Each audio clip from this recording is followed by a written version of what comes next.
It's the only visit of the year outside of the United States. The trip to Canada produces great entertainment, and today, right now, we find out how the grid will line up tomorrow for the Honda Indy Toronto, exclusively on Peacock Sunday afternoon at 1:30. That's not good. David Malukas was out of pit lane.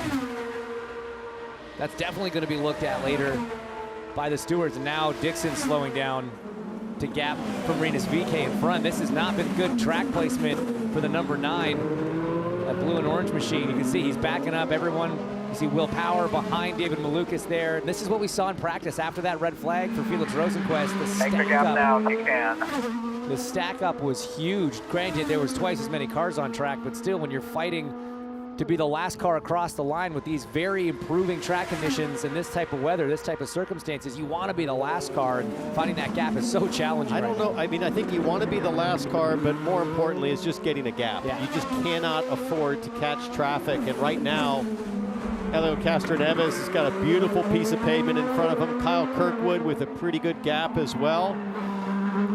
And for Rinus VeeKay, a nice gap. So we'll have to see what that does in terms of paying dividends, but this softer green tire hasn't shown a whole lot of magic pace so far as VeeKay goes to P2. And Palou has started in the Fast Six, the top 6 in 6 of the 7 road course opportunities. He's been up front in every race this season, and he's in peril right now. And it's not looking good. He's a second down out of turn 1. And I think that little pop-up shower came as a shock to the field. Otherwise, there's no way you would have gone out with the Banker Black. And they're looking at the same radar we have right now, which shows that it should be clear. So these teams totally caught out with an unexpected little Toronto Lakeside pop-up as the yellow is out for debris somewhere. Helio Castroneves was trying to advance to Q2 for the first time this season. His best start is 15th. He's going to come close, but won't make it. But Alex Palou, the championship leader going for 4 wins in a row, is going to start beyond mid-pack. And those flags were just debris flags for moisture. Yeah, there was nothing. Surface flags, yeah. No hard material on the track. Because of the way it shook out, a massive lead by Kyle Kirkwood. You don't normally see that amount. Great for Christian Lundgaard to be up there as well. Track, things starting to dry up a little bit now. Still some spray coming off the cars. Oh, ran into the wall. And he was second quick. I mean, he still is. That was coming out of turn 6 as we got eyes on Alexander Rossi, so he would have driven through that yellow as well. I'm not sure if that means his lap won't count. He's P1 at the moment, just bettered at a 1:16.7. He's got a second and a half almost on the field. Here's a replay. Graham out of 6. Lucky not to get the wall on the outside. Yeah.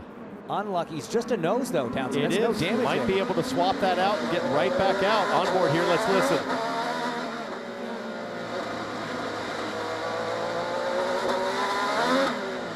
See that transition onto the concrete at the exit there. Santino Ferrucci might be the first to take the checkered flag. He just crossed the line, and it was really close. All these now that cross the line, this is their last chance. How about Canapino up to P8? Yeah, Bloomquist has lost quite a bit of pace on this lap. Oh, and he's under the tires. Ah, he just kissed him. Barely touched it. Not even a yellow. All right, Colton Herta. Is it coming up to the last corner? He's 2/10 off. It's not going to be enough. Oh, it's this so is going to be a blow for Herta if he doesn't does make it through. He Wow. does it. And he kissed the wall in the process. He did it all in the last corner. He was down. Grosjean across the line. Ericsson to the top. Then Grosjean to the top. Herta's on the bubble. Can Newgarden jump? Talking about digging He deep. does. Newgarden goes in, and Colton Herta has been bumped out. And this is the group that advanced out of Group 2. So Grosjean continues his street course form, a pole, 2 third-place starts in the 3 street course events coming in this season. Whether that's in this 10-minute segment or it holds out until Q3, but I think it's coming. Yeah, if it's coming, even though it's going to get drier, you still want to get out there now, because if it starts raining again, these laps are going to be the fastest laps of this session. So, dry line forming. My phone says it's supposed to start raining again. Who knows? One thing that matters, I think, is, as Kevin just said, make every corner count. You don't know when a red comes. These are high probability situations for a local yellow, for red, like we saw in round 1, as everybody's looking for that all-important gap, especially with still with spray coming off the tires. You want the best visibility possible. And another Ganassi, the top 6 for the moment. Best Penske is Joseph Newgarden, just outside. Power also outside at the moment. I really like that move from Pato O'Ward, which is running his left side front tire on the asphalt all the way through turn 1. That looked like it got the front end to react really well. He's got his teammate right in front of him. It's going to be close, too. You see him coming out of turn 6 now. He's okay, I think. It's 12 seconds to go, about 5 seconds till he gets to the timing line. He needs to get a gap. He can't afford to back off. The timing line's right here. Oh, but his teammate's getting out of the way. So Rosenquist comes to pit lane in P1. Pato O'Ward on fresh Firestone wets, trying to make it happen. Go, go, go. Sorry, green, green, green. You are green. That's to Lundgaard. Green meaning you are up. You are up on your lap. You see it in the bottom of the pylon. A quarter of a second. He's lost a bunch in turn 6. This is to P6 to make it in 1 corner to go. Can he pull it off? Pretty good. Let's see with the big slide, Christian Lundgaard. Yes! To the top with that one. That pushes Grosjean out. Here's Pato O'Ward. 3/10 off of where he needs to be right now, but it's tracking the right direction as he figures out what the grip level is here. Kirkwood across the line. It's going to be close. Not quite enough. 19 1,000. Oh, look at who just went green. Grosjean across the line. Grosjean not going to advance, but Pato O'Ward might make it happen. 300ths off of, I think that's Lundgaard's time. And it's tracking the right way. This is going to be a great move for Pato O'Ward. Projected P1. Nice. O'Ward, easy. At the line. Nicely done. Plenty to the top by 3/10. To see the way the Fast Six played out with 2 McLarens, no Andretti Autosports, and only 1 Ganassi after what we've seen. So props to Lundgaard, McLaughlin, and Power for upsetting the apple cart a little bit there. And 2, to just get the feel. How much do I have to work with? The corner I'd be really concerned about is approaching right now. Turn 8 for Pato O'Ward is going to be dicey. And it looks like Power's made the call to come in for slicks, because when you watch that onboard from the 5, it is absolutely a very dry track. Even if turn 8 is still a little damp, you tiptoe around there and take the time advantage everywhere else. His teammate Scott McLaughlin doing the same thing. So this is definitely going to be slick tires all around. And I was just watching Pato O'Ward's on board. He made it through treacherous turn 8. It wasn't easy, but he's got temperature coming in now, and this is absolutely the right call. This is a tricky set of circumstances as McLaughlin dances it through turn 6. Now you're back on slicks, but all of your brake points, all of your throttle points, all of your minimum speed references are completely shot. And he's going to lose it. That's the accident we were talking about, and this could bring out a red if he stalled. Nope. Definitely impeded Rosenquist there, so that'll be a deletion of that lap, regardless of how quick it was. Did it shut down? No, it's still running. Just, good Lord, looked like it was a challenge to get going. Now he's got to wait. Oh, no, right in front of Ericsson. Now that'll be an impeding penalty. That'll be a penalty. He'll lose. Oh, man. Wow. That's a tough break. First time he's had a chance to go for pole this year. What does he have on the final opportunities? McLaughlin is P1 right now. Nice rebound, but almost everybody is up to P1 right now. 5 of the 6 up on the fastest time. Will Power sits in 6th. There's 10 seconds to go, but he is up 6/10. McLaughlin now going quicker. It is Team Penske flexing their muscles. Surely McLaughlin has penalties coming.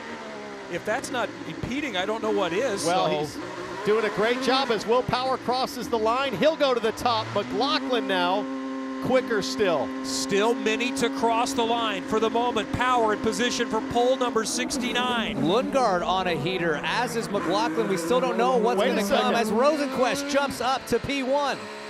Still don't know what's coming for the number 3, if any penalties are pending. One thing that's clear, this track is drying very fast. Lundgaard looking really good. O'Ward looking good. You have to push.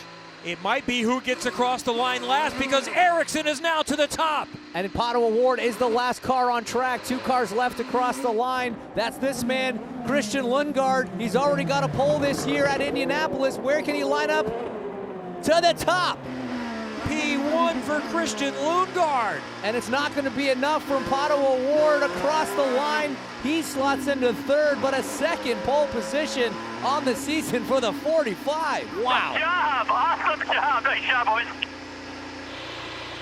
Stay in the car. Stay in the car. Nice job, boys. Nice job.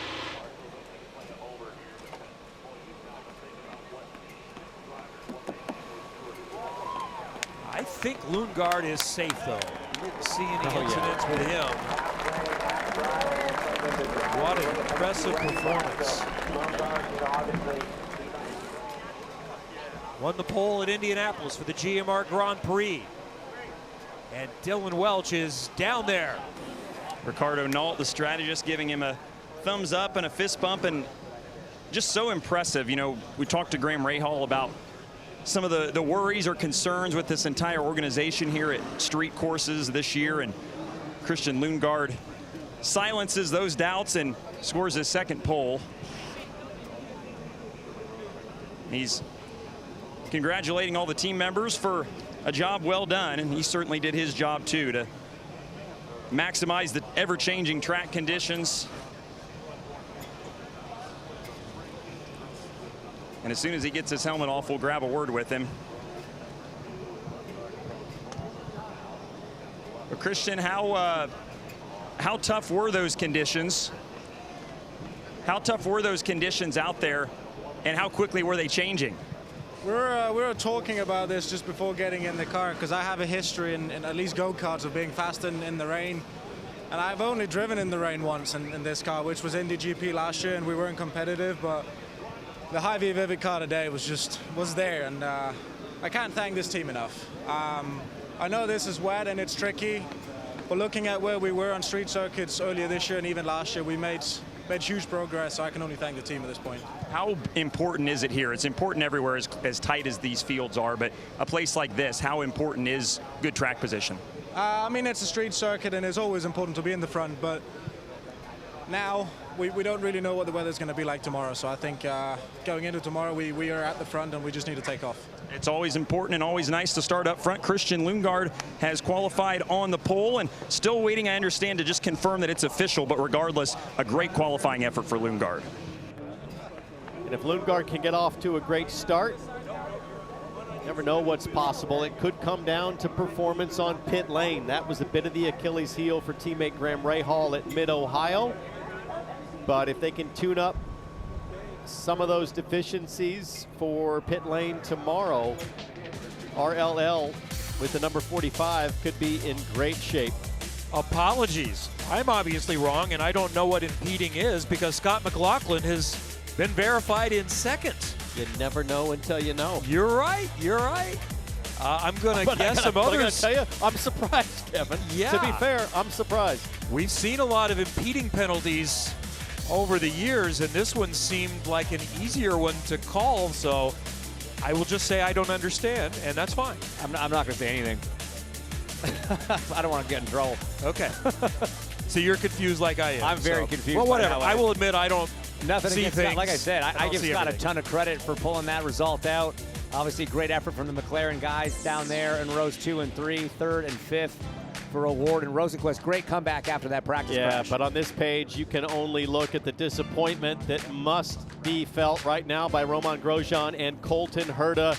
Two very fast cars. And how about Alex Palou starting on row 8? Big surprises there based on the pace that they've shown through the first 2 practice sessions. You're focusing on the disappointment of these drivers. I'm focusing on the excitement for all of us and everybody watching at home, having that drivers with cars that fast and of that caliber that far back in the field. There's going to be a lot of people to watch coming up through the field. And I think there's going to be some risk-taking tomorrow, Kevin, especially with some of these drivers at the back. You might throw that hard compound, which Graham Rahal did last year. He'll start at the very back. Almost certainly you think he's going to gamble, go with that harder compound Firestone, try to run it as long as he can on the opening stint. Hi folks, Lee Diffie from NBC Sports here. If you truly enjoyed what you just watched, you can get more news, interviews, and highlights by subscribing to the Motorsports on NBC YouTube page. You can get it all, so go for it.